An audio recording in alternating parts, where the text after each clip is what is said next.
Dependo de ti, Senhor.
Seja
Queremos te louvar, Jesus. Queremos rasgar no nosso coração, Pai. Queremos depositar a nossa cultura em tuas mãos, Jesus. Pois só tu sabe, meu Pai. Só tu sabe, Senhor, o que acontecerá conosco, Jesus.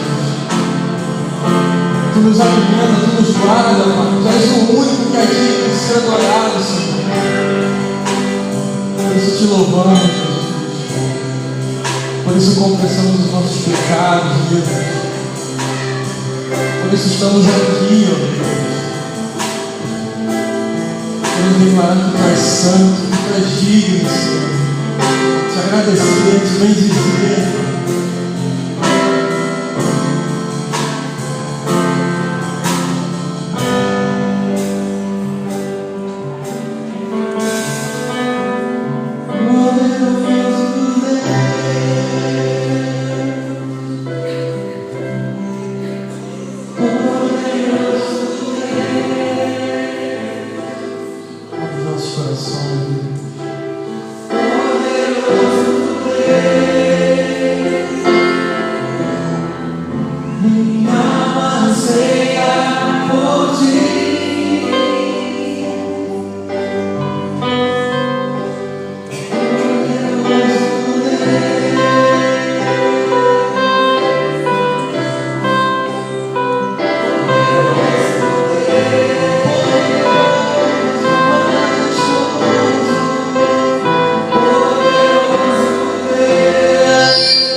Vamos abrir então as nossas Bíblias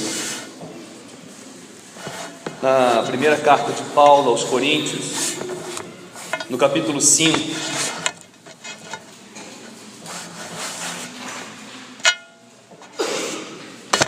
No domingo passado, o pastor Del propôs que tratássemos de um tema essa semana, esse mês, melhor dizendo. E eu gostei muito da proposta, que é falar sobre a vida cristã, como o cristão deve se comportar e quais são as consequências práticas para o dia a dia, para o caráter e para a transformação da vida cristã, porque acreditamos que uma das coisas que a fé cristã faz é transformação de vida, e é sobre isso que eu quero falar hoje. 1 Coríntios, capítulo 5, nós vamos ler o capítulo todo, que é composto por 13 versículos. 1 Coríntios, capítulo 5.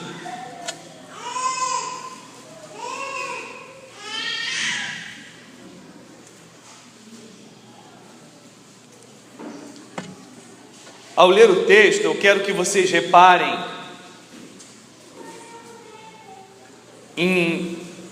na seguinte coisa, de como existe um comportamento cristão, existe o que a gente pode chamar de santidade cristã,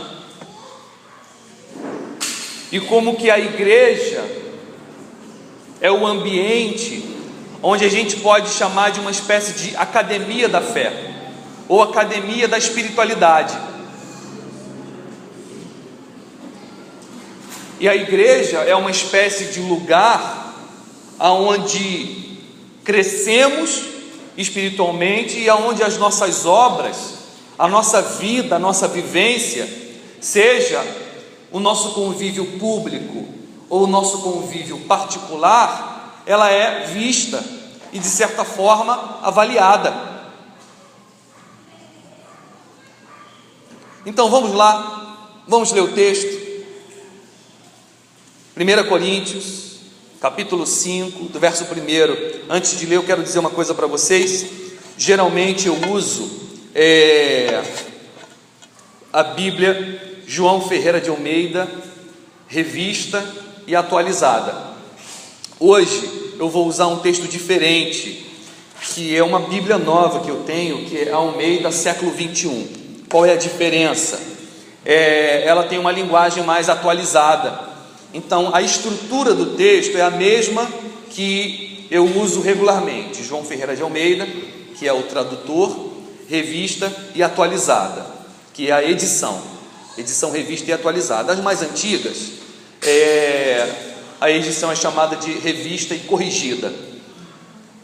O ideal é a gente estar sempre atualizando o texto e uma linguagem mais contemporânea. Então a gente não vai achar, por exemplo, nessa Bíblia nova, século 21, palavras do tipo concupiscência, impudicícia, coisas assim que a gente nem sabe o significado, né?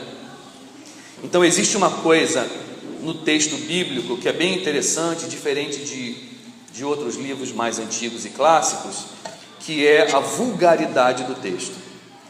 Quanto mais vulgar o texto é, melhor. Ou seja, quanto mais popular, quanto mais a Bíblia usa a linguagem do dia a dia, melhor ela é. Então você vai encontrar algumas diferenças da minha leitura para a sua, mas acredite que a minha leitura é mais fácil, mas acompanhe na sua. Diz então o verso 1: de fato, ouve-se que há imoralidade entre vós, e imoralidade do tipo que nem mesmo entre os gentios se vê, a ponto de alguém manter relações sexuais com a mulher de seu pai. E estáis cheios de arrogância. Não devíeis, pelo contrário, lamentar e expulsar do vosso meio quem cometeu isso? Embora eu esteja ausente fisicamente, estou presente em espírito, e já julguei quem fez isso, como se estivesse presente. Quando vos reunirdes em nome de nosso Senhor Jesus, e eu estando convosco em espírito, junto com o poder de nosso Senhor Jesus, entregai esse homem a Satanás para destruição da carne, para que o espírito seja salvo no dia do Senhor Jesus. O vosso orgulho não é bom. Não sabeis que um pouco de fermento faz com que toda a massa fique fermentada? Removei o fermento velho, para que sejais massa nova, sem fermento, assim como de fato sois. Porque Cristo, nosso Cordeiro da Páscoa, já foi sacrificado. Portanto, celebremos a festa, não com fermento velho, nem com fermento da maldade e da corrupção, mas com os pães sem fermento da sinceridade e da verdade. Já vos escrevi por carta, que não vos associasseis com os imorais. Não me referia aos imorais desse mundo, nem aos avarentos, ladrões ou idólatras. Nesse caso, seria necessário que saísseis do mundo. Mas agora vos escrevo que não vos associeis com aquele que, dizendo-se irmão, for imoral ou ganancioso, idólatra ou caluniador, bêbado ou ladrão. com esse homem não deveis nem sequer comer. Pois que me importa julgar os que são de fora? Não julgais vós os que são de dentro, mas Deus julga os que são de fora. Expulsai esse imoral do vosso meio. Vamos orar, meus irmãos, pedir para Deus falar com a gente nessa manhã, através da palavra dele. Senhor Deus, nessa manhã a nossa oração é para que o Senhor fale com a tua igreja, para que o teu Espírito, Deus, opere nos nossos corações, nas nossas consciências, e para que o Senhor produza conversão, transformação de vida, Deus amado, iluminação da nossa mente, do nosso coração, por meio do poder do teu Espírito Santo e do poder da tua palavra, em nome de Jesus, amém e amém. Meus irmãos, esse texto que a gente acaba de ler é um texto interessante e também difícil, para alguns é até polêmico, porque Paulo está descrevendo o ambiente da igreja que estava na cidade de Corinto, uma igreja que ele plantou. Ele chegou nessa cidade pela primeira vez, sem haver nenhum cristão, pregou o evangelho, e ali muitas pessoas se converteram. Ele passou 2 anos ensinando dia e noite a palavra de Deus, o evangelho de Jesus para essa igreja. E quando ele escreve essa carta, ele já havia deixado essa igreja e continuou a sua viagem missionária com o intuito de plantar novas igrejas em novas cidades. Só que ele recebe notícias dessa igreja, e as notícias que ele recebe não são nada boas. Dentre elas, a história que a gente acaba de ler, de que há um jovem na igreja que está tendo relação sexual, o que parece ser com a sua madrasta, com a mulher do seu pai. Não fica claro aqui se essa mulher era viúva, se o pai dele ainda era vivo, ou se já havia morrido. Mas pela lei de Deus no Antigo Testamento, um homem se casar ou ter qualquer relação com a viúva do seu pai é considerado por Deus uma abominação.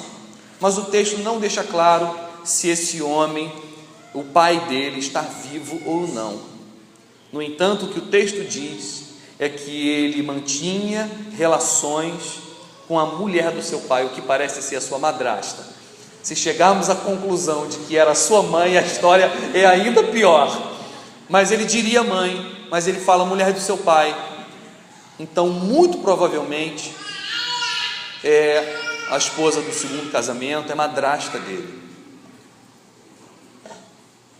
E aí Paulo diz que a igreja deveria ter olhado o caso, analisado, julgado esse caso, e deveria ter expulso esse homem da igreja. Essa é uma doutrina, meus irmãos, que escandaliza muita gente. Chamamos de a doutrina da disciplina,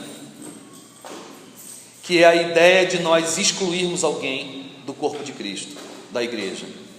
Muitas pessoas, quando ouvem que a igreja deve fazer isso em casos extremos, ficam escandalizadas, porque nós vivemos numa geração que não admite qualquer tipo de disciplina, ou frouxa ou rigorosa, contra uma vida desprovida de beleza. Ou seja, nós somos frouxos, uma geração frouxa, de pai e mãe que não disciplina mais o filho, e de uma igreja que a gente acha que deveria suportar tudo. O que vale é o amor, o que vale é a misericórdia, o que vale é o perdão. Ainda que o sujeito não preste, pode ficar no nosso meio, a gente não pode fazer nada contra ele. Só que isso não é bíblico. A Bíblia diz que existe um proceder cristão, e quem não procede dessa forma pode viver do jeito que quiser, não aqui dentro. Então todos são livres para viver como querem, desde que não sejam cristãos. Como diz aquela história que eu já contei aqui, mas vale a pena repetir. Alexandre o Grande, aquele grande general de guerra, ele recebeu um jovem desertor do seu exército, e que a deserção era punido com morte. Trouxeram o jovem diante dele. Quando ele olhou para aquele jovem, ele se viu, parecia com ele, e diz que ele se compadeceu do jovem. Esse jovem tinha fugido da guerra por medo. E aí ele perguntou para o jovem soldado, desertor, qual o seu nome? E aí o jovem disse, Alexandre. Disse que ele fechou a cara e disse, das duas uma, ou você volta para o campo de batalha e enfrenta o adversário com coragem, ou muda de nome. Não seja covarde e carregue o mesmo nome que eu. Só isso. Meus irmãos, isso é ser cristão. Ou a gente vive honrando o nome que carregamos, cristãos, ou a gente muda de religião. Simples assim. Não dá para ser cristão e não ser como Cristo.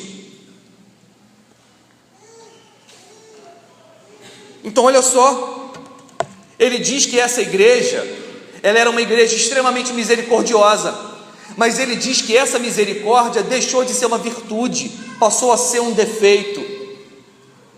Existe, meus irmãos, um nível de misericórdia que não é mais virtude cristã, é falta de escrúpulo. Verso 2 ele diz, e vocês estão cheios de arrogância, não devias, pelo contrário, lamentar e expulsar do vosso meio quem cometeu isso? A igreja estava super orgulhosa de ser extremamente misericordiosa, perdoadora. Olha só como nós somos misericordiosos. O rapaz ali tem um caso com a madrasta, a gente não faz nada. Ele está dizendo, isso não é misericórdia, isso é falta de escrúpulo. E o que vocês estão sentindo não é uma santa alegria cristã pela virtude da igreja, mas é arrogância. E aí ele diz, verso 3, embora eu esteja ausente fisicamente, estou presente em espírito, e já julguei quem fez isso. Aliás, a palavra julgar nos nossos dias é uma palavra que foi cortada do nosso vocabulário. A gente sempre ouve, não me julgue, como se julgar fosse errado.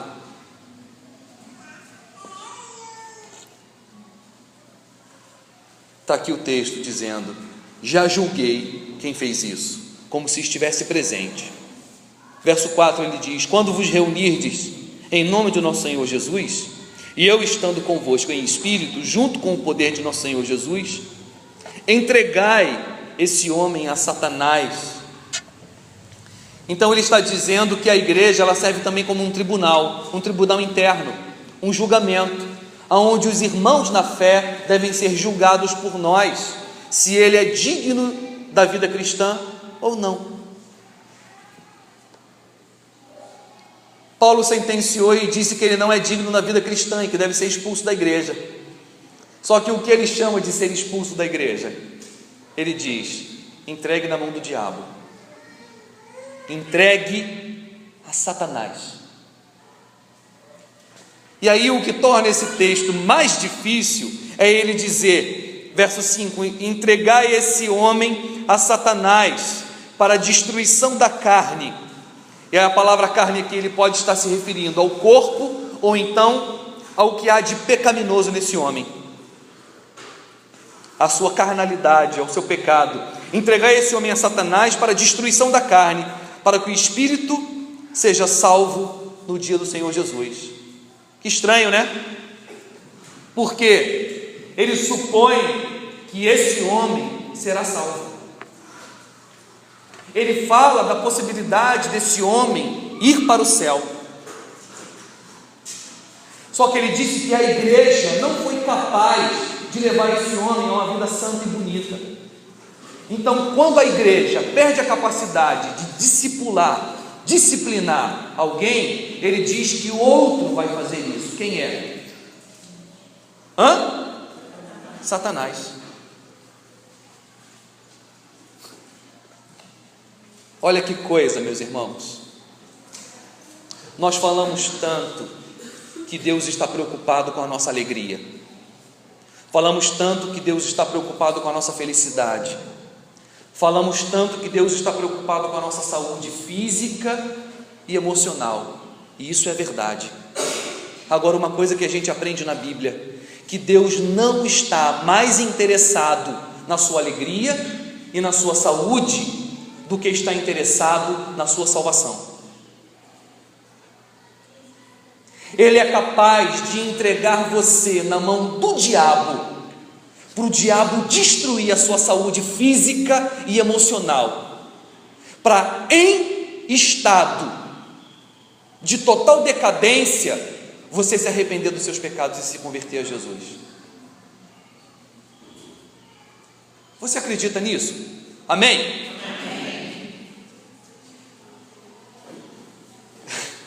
Engraçado que parece um Deus duríssimo, e ainda tem gente que acha que o Deus do Antigo Testamento era um Deus rigoroso, e o Deus do Novo Testamento é um Deus frouxo.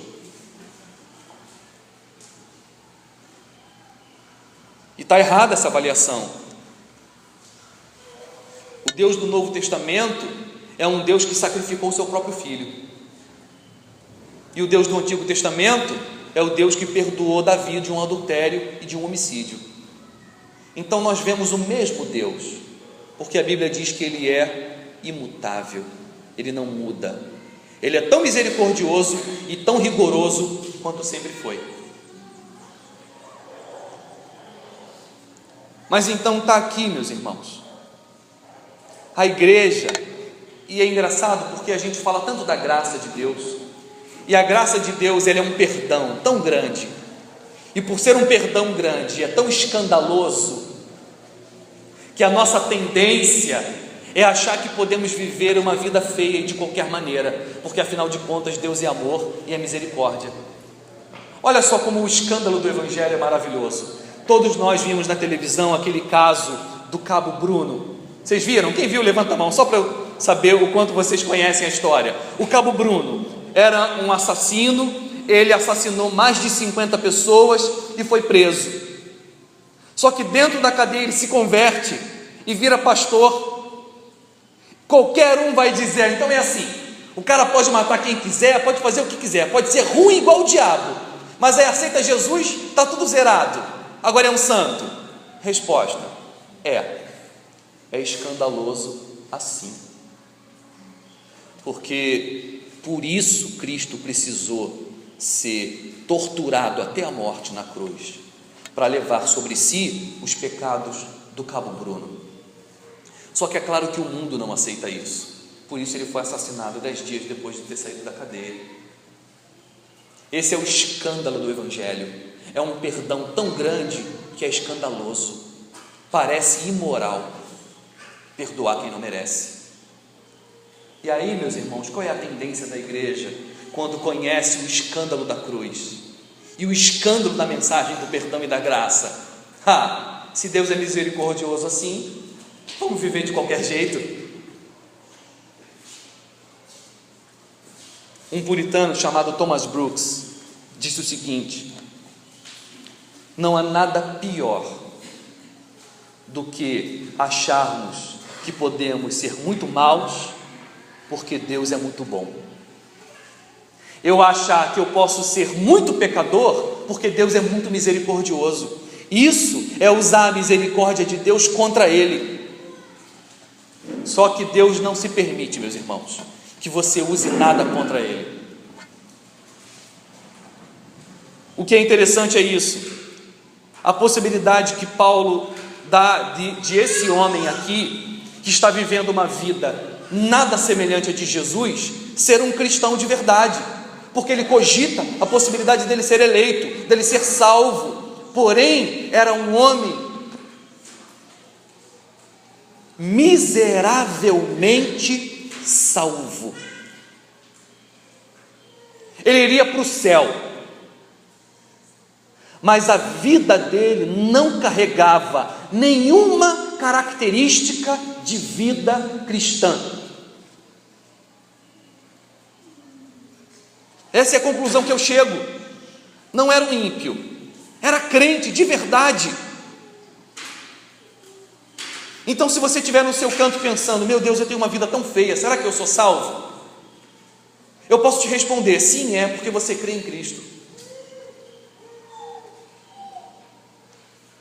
Agora eu posso te dizer uma outra coisa: se a sua vida em nada se parece com a vida de Jesus, eu lamento te dizer, mas Deus vai usar os piores meios para poder santificar você e tornar a sua vida mais bonita e mais condizente com o que chamamos de comportamento cristão. Nossos irmãos pentecostais, eles têm uma frase simples e direta para isso. Eles dizem: irmão, se você não viver na presença de Deus, vai atrair maldição para a tua vida. E eu acredito nisso. Eu acredito nisso.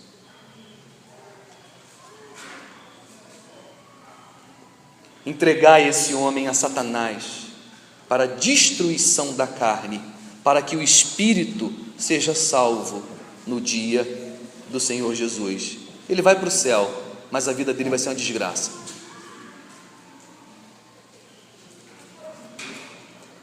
E aí ele repreende a igreja, verso 6: o vosso orgulho, ou seja, o orgulho de achar que é misericordioso, não é bom.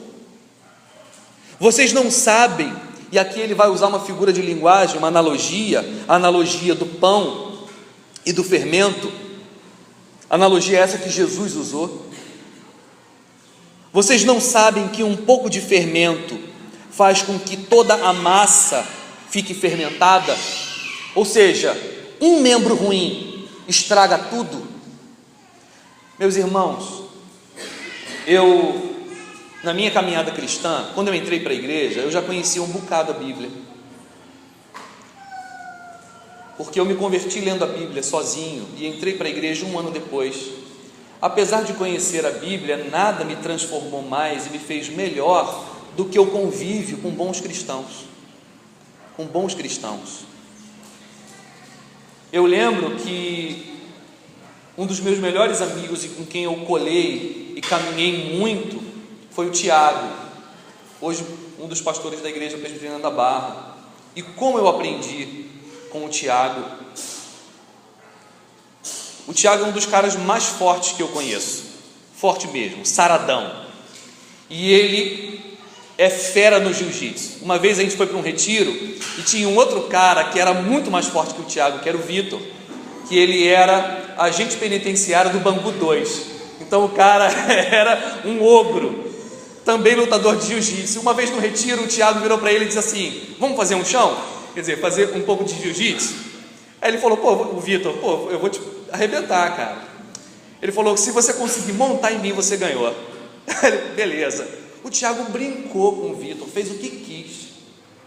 Mas uma vez a gente no trânsito, o Tiago dirigindo, a gente indo para Niterói, um cara fechou a gente e começou a xingar o Tiago e ridicularizar. E o Tiago, igual uma moça, uma dama: desculpa, cara, vambora. Desculpa, cara, vambora. E eu todo feliz, eu falei: daqui a pouco o Tiago vai arrebentar o cara.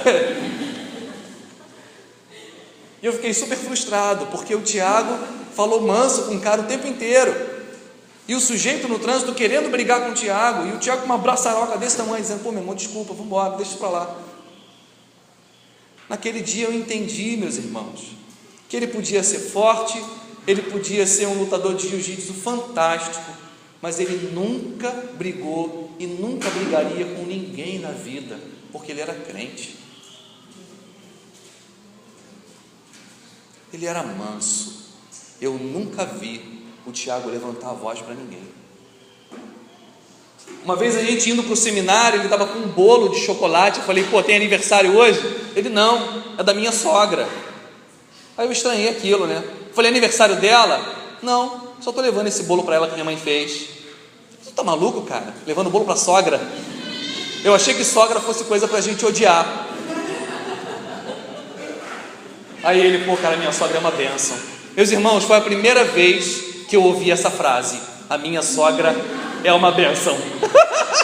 Sabe, bênção e sogra eram duas palavras que para mim não combinavam. Foi quando eu descobri, meus irmãos, que a minha teoria era cristã, mas o meu coração não. Foi no convívio com esse cara que eu aprendi, por exemplo, a amar os irmãos mesmo de carne, porque eu cresci brigando com a minha irmã Carol. Eu e ela éramos igual gato e cachorro dentro de casa. E aí eu vi o Tiago amando os dois irmãos dele, o Guto e o Jorge. Eu chegava na casa dele, eles estavam lá brincando de jiu-jitsu o tempo inteiro, se engalfinhando, mas era tudo brincadeira. No final eles se beijavam, ficavam fazendo um carinho no outro, parecia duas meninas. Eu não entendi aquela relação, porque eu nunca tinha visto aquilo na vida. Então, meus irmãos, a nossa postura transforma muito mais o outro do que o nosso texto. Acredite nisso. Eu não estou menosprezando a Bíblia. Eu estou dizendo que o que transforma não é o papel e a tinta, mas o texto encarnado. Quando você vive dessa maneira, a sua vida transforma. A gente aprende com o outro. A gente aprende com o outro. Com o Tiago também eu aprendi a repreender, que é uma coisa que eu tenho muita dificuldade de chamar a atenção de alguém, porque em geral, não sei quem já viu, eu espero que não, em geral eu sou grosso, eu sou estúpido quando eu vou repreender, porque eu aprendi a repreender com meu pai, e ele era muito agressivo na forma de repreender. Mas uma vez o Tiago veio me repreender, botou a mão no meu ombro e falou assim: Mitchell, você sabe que o Provérbios diz que é melhor a repreensão aberta que o amor encoberto, não sabe? Eu falei, é. Ele falou, então, cara, ele foi e me chamou a atenção. Você vacilou. Ele falou alguma coisa que eu não lembro qual era.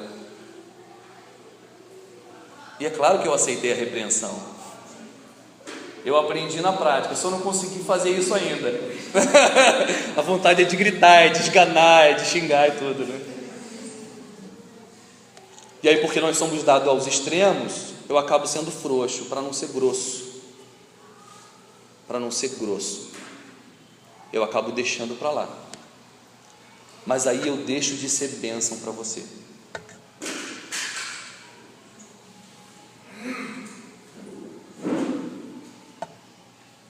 Eu disse no início desse ano, umas 5 vezes, eu vou repetir a 6ª vez: a igreja é a hermenêutica do Evangelho. Hermenêutica é interpretação. Então a igreja, nós somos a interpretação da palavra de Deus para o outro. As pessoas não leem a Bíblia, mas elas olham para a gente. E cristianismo para elas não é o que está escrito. Cristianismo para todo mundo é o que nós somos. O jeito como eu me comporto, o jeito como eu falo, o jeito como eu visto, o jeito como eu ando, o jeito como eu amo, o jeito como eu repreendo, o jeito como eu cuido, o jeito como eu limpo.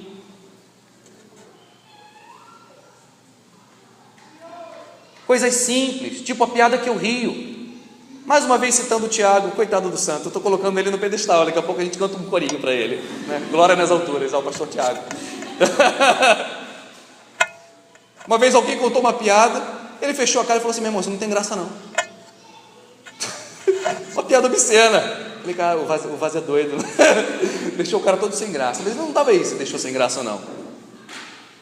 Ele queria corrigir o cara, estava interessado em fazer o cara um melhor cristão.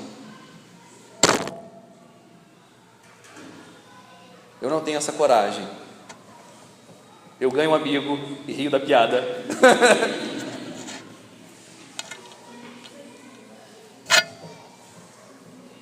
A gente tem coragem de fazer o que Paulo fez?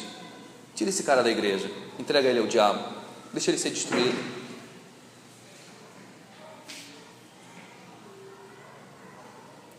E duro é descobrir que quando alguém é excluído da igreja, não é para ser lançado no inferno, porque excluir da igreja é uma disciplina para a pessoa se arrepender do pecado e se converter. Mas aquele que é excluído da igreja, para Paulo é a mesma coisa que ser colocado na mão do diabo. E o diabo vai aproveitar e destruir a vida desse homem ou dessa pessoa. Então ele diz, verso 7: removei o fermento velho, para que sejais massa nova sem fermento, assim como de fato sois.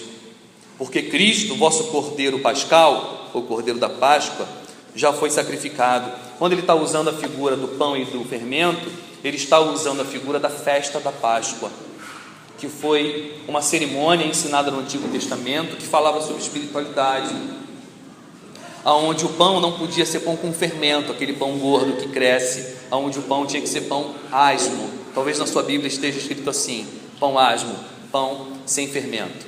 A gente chama hoje de pão árabe.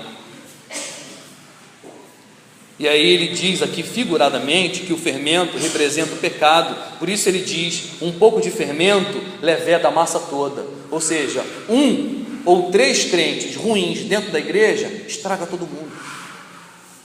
Estraga todo mundo. Ou ele se converte, ou a gente põe para fora.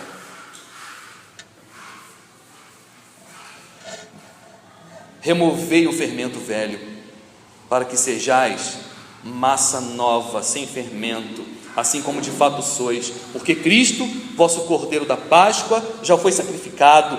Portanto, celebremos a festa, não com fermento velho, nem com o fermento da maldade e da corrupção, mas com os pães sem fermento da sinceridade e da verdade. Ou seja, estamos chamando a ser sinceros, a sermos verdadeiros. E aí o verso 9 ele diz: já vos escrevi por carta que não vos associasseis com os imorais. Meus irmãos, como a gente não gosta da palavra moral. Eu não sei quantos de vocês viram um filme muito antigo, A Festa de Babette. Quem viu? Só eu sou velho aqui. A Festa de Babette. Também é desses filmes europeus que ninguém gosta. Muito parecido com, por exemplo, Gabriela. Esse todo mundo está vendo, o seriado, né? Não levanta a mão lá para você não se denunciar. Mas é um seriado que revela a hipocrisia de uma sociedade pretensamente cristã, onde o pilar moral da cidade é aquela senhora que, né, que é uma figura no seriado. O interessante é isso, que quando Jorge Amado escreve esse livro, ele já está denunciando a hipocrisia da sociedade cristã, e aonde a única opção de vida bonita é da Gabriela, que não é uma dama da sociedade, que é uma mulher chucra, ignorante, porém carrega a beleza da natureza humana sem vergonha. Nenhuma possibilidade de redenção cristã. Ele já excluiu o cristianismo. Sabe por quê, meus irmãos? Moralidade cristã sem Cristo é o que há de pior.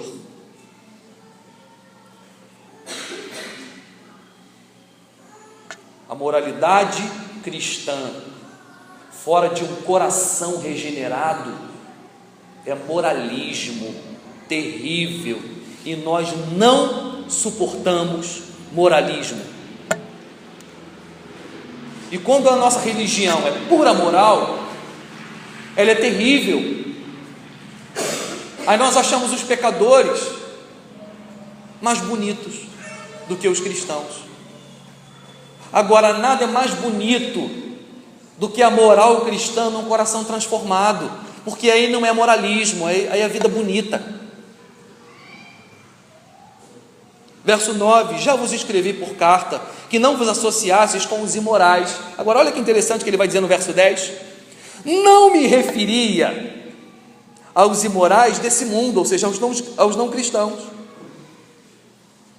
nem aos avarentos, ladrões ou idólatras. Nesse caso, seria necessário que vocês saíssem do mundo. Então, um princípio cristão, meus irmãos: o crente não deve deixar de andar com incrédulos. O melhor cristão deve ser amigo dos piores incrédulos. Ele está dizendo: quando eu disse para vocês não se associarem aos imorais, eu não estava falando dos incrédulos, porque Porque se vocês não pudessem se associar aos incrédulos e imorais, vocês teriam que sair do mundo, e essa não é a proposta da igreja. A igreja não é um semi-monastério que te exclui da vida social fora dela. A igreja não pode ser um gueto religioso, aonde você só se relaciona com crentes. A Bíblia não ensina isso. Isso fazia parte da espiritualidade do Antigo Testamento, aonde um judeu não poderia se relacionar com um não judeu. Nós não somos judeus. E a espiritualidade do Novo Testamento é diferente, radicalmente diferente da espiritualidade do Antigo Testamento. Não me referia aos imorais deste mundo, nem aos avarentos, ladrões ou idólatras. Nesse caso, seria necessário que vocês saíssem do mundo. Não, eu não estava dizendo para vocês não se associarem aos incrédulos. Mas agora, verso 11, vos escrevo que não vos associeis com aquele que, dizendo-se irmão, for imoral, ou ganancioso, idólatra ou caluniador, bêbado ou ladrão. Com esse homem não deveis nem sequer comer. Ou seja, nem se sente na mesa com ele. Veja, meus irmãos, que existe um rigor para com o crente ruim que não deve haver para com o incrédulo ruim.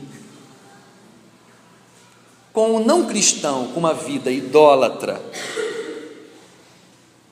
com o não cristão com uma vida imoral, com o não cristão ganancioso, com o não cristão caluniador, com o não cristão bêbado, com o não cristão ladrão, você pode ser amigo. Agora, com aquele que se diz irmão, é idólatra, é imoral, é ganancioso, é caluniador, é bêbado, é ladrão, nem sente à mesa com ele. Que coisa, né? Verso 12: pois que me importa julgar os que são de fora da igreja, claro, não julgais vós os que são de dentro? Mas Deus julga os que são de fora. Expulsai esse imoral do vosso meio. Trocando em miúdos, meus irmãos, e parando de falar por aqui,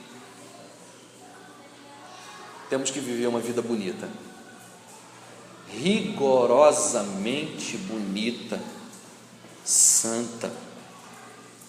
O seu comportamento, o seu proceder tem que ser transformado.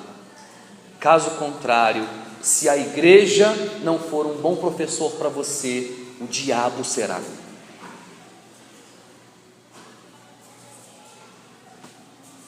Uma vida cristã sem a beleza da moral cristã traz maldição e destruição para a sua vida.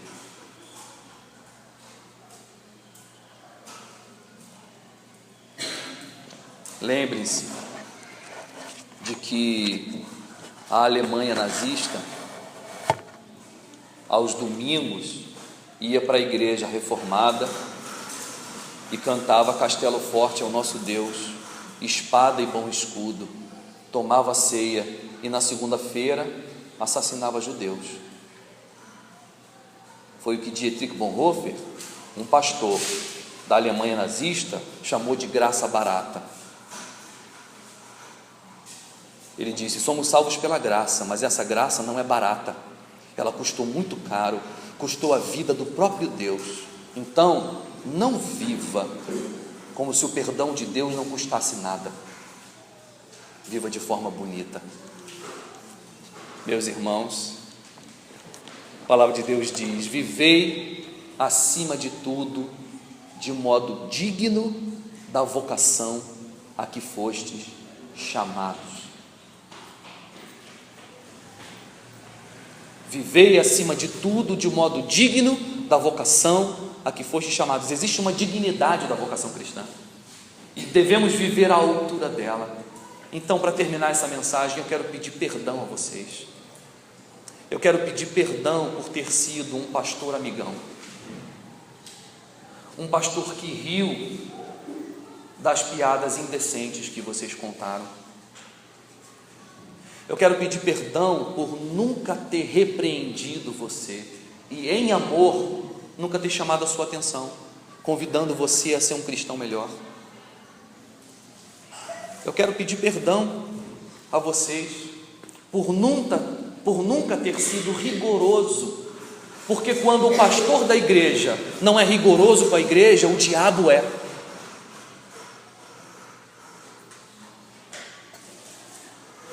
Eu tenho um ditado que eu mesmo criei.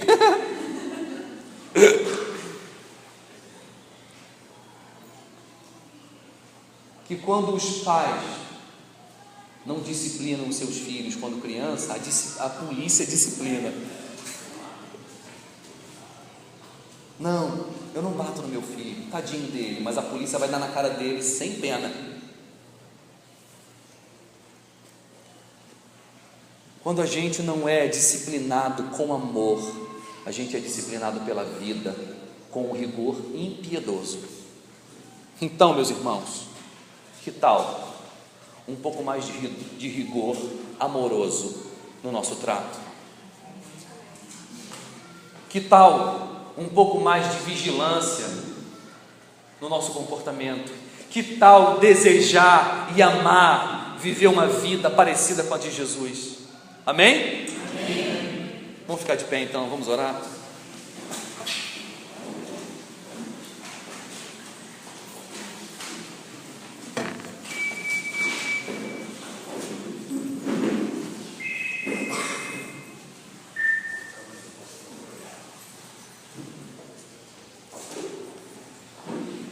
Senhor Jesus,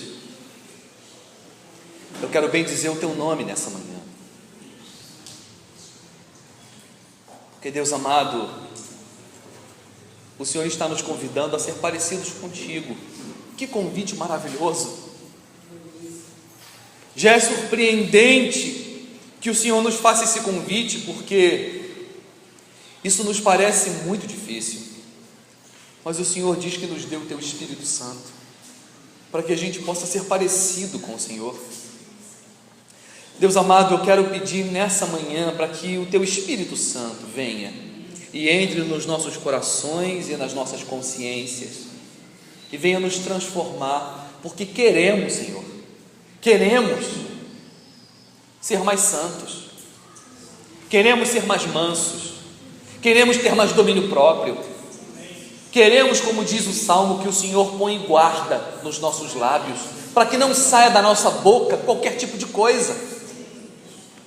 Queremos ter sabedoria, Deus amado, para ser bons cristãos que ensinam o outro, sem parecermos moralistas, chatos, mas queremos que o nosso bom procedimento seja positivamente constrangedor para o outro.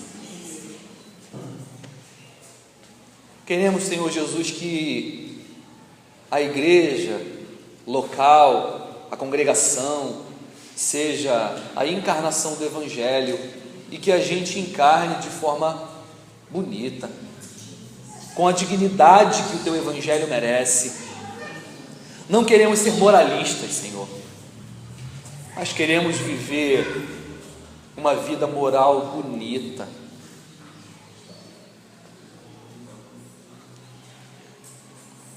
Senhor Deus, nos ajuda a ser bons cristãos para a glória do Senhor, em nome de Jesus, amém e amém. Graças, as crianças estão prontas, senão a gente passa para a ceia, ela vai dar uma olhada. Então a gente faz o seguinte, vamos passar imediatamente para o nosso momento de ofertório. Você pode trazer aqui à frente o seu dízimo e a sua oferta. E eu quero convidar